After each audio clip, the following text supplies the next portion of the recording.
this is our last of the resident case presentations for the day. Finishing last but not least, Dr. Christina Borchert from Wright State.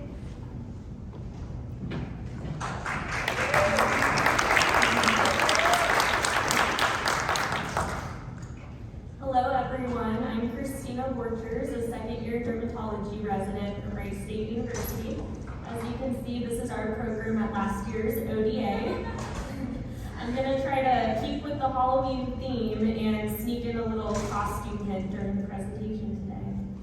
So, no disclosures. I saw this patient on my Wright State Air Force Base rotation. She was a 62-year-old retired flight nurse with non-tender subcutaneous nodules that were on her lower extremities. There's an erythematous patch on the left shin, as you can see by the arrow.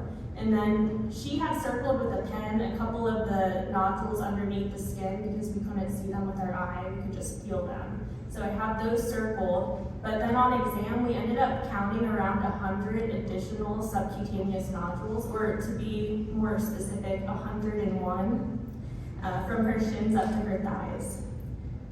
She was diagnosed with invasive lobular carcinoma in 2001 and then underwent a mastectomy, chemoradiation, and endocrine therapy.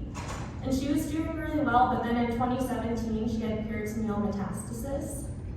After a whole host of chemo agents from 2017 to 2022, her oncologist transitioned her to pembrolizumab, a checkpoint inhibitor, and there was good response on imaging in May of 2022. I'm sure you've all seen checkpoint inhibitors being used in patients in your practice, so consider from this list what might be a potential side effect. Our patient developed arthralgias in June and was diagnosed with rheumatoid arthritis. At that point, the pembrolizumab was held, and instead she was switched to adalimumab, a TNF-alpha inhibitor.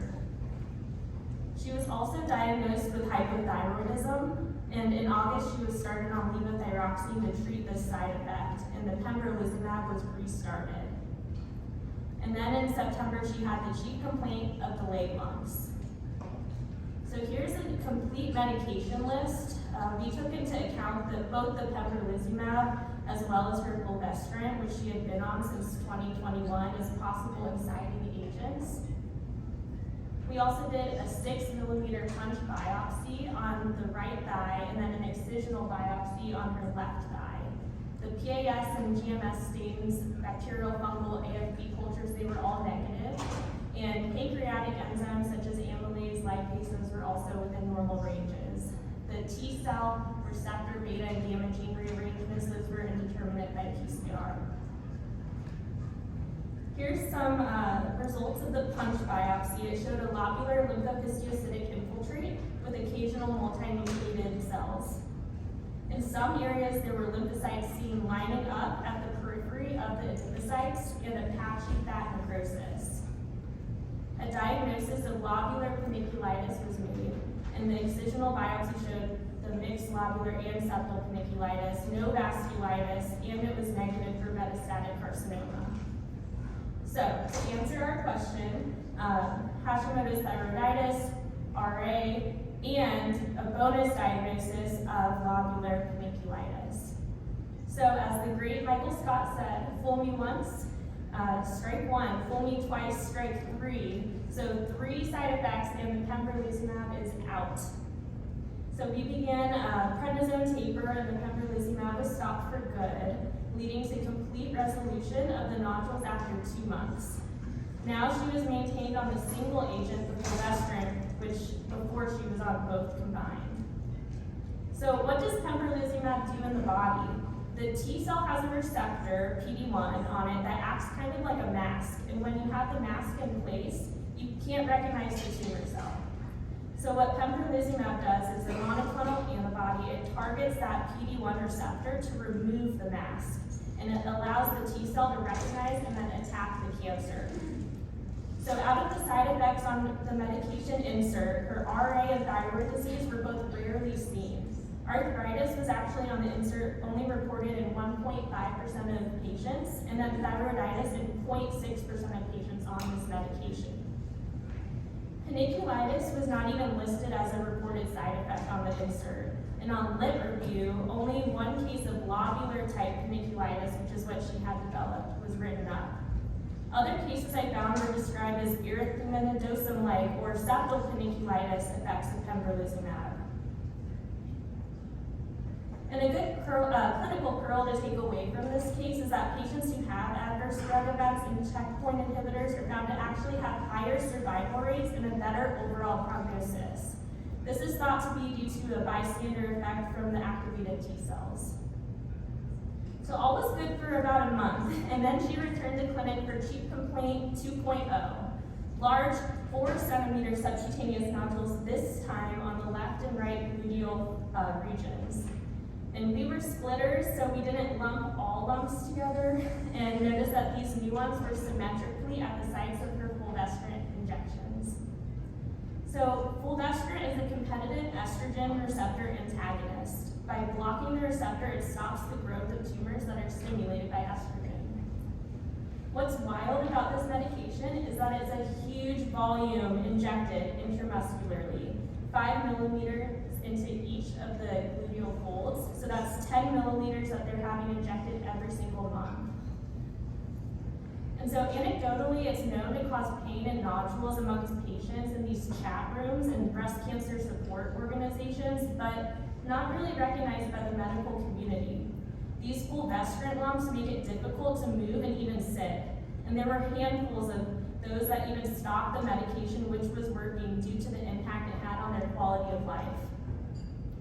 This past March, I did an excisional biopsy on the left dorsogluteal region. And then I'm also showing with my hands about 4 centimeters indurated that you could feel underneath the skin at those sites. And this was to confirm the diagnosis and to rule out amyloidosis, because there have been reports of amyloid ball formation with other types of injections, even insulin reported in literature. So the subcutis showed a lymphohistiocytic infiltration, a few foreign body type giant cells, and scar formation. And a Conga red was also performed. It was negative for amyloid. But what was most interesting to me is that there was such an infiltration of eosinophils that could potentially indicate a hypersensitivity to inactive ingredients in the fulvestrant. Another clinical pearl is if you have a patient receiving a high volume injection, the Z-track technique can be helpful. And so what you want to do is you pull the skin 1 to 2 inches to the side, and then you insert the needle at a 90-degree angle. You wait 10 seconds at the end before removing the needle, and that helps seal the medication in the muscle and prevent leakage, which could prevent the injection site reactions that they're experiencing, and in our case, the scar tissue. Our patient also showed improvement at those sites with ILK40 injections right into the scar tissue itself. It's also important to advocate for our patients suffering these side effects. The FDA has a couple options for reporting, anything from malfunctioning medical equipment, cosmetics, supplies, and in our case, a drug. I reported our patients fulvestrant lumps, and they sent this little love note stating that even as little as one well-documented case leads to evaluation of the drug and potential change for better.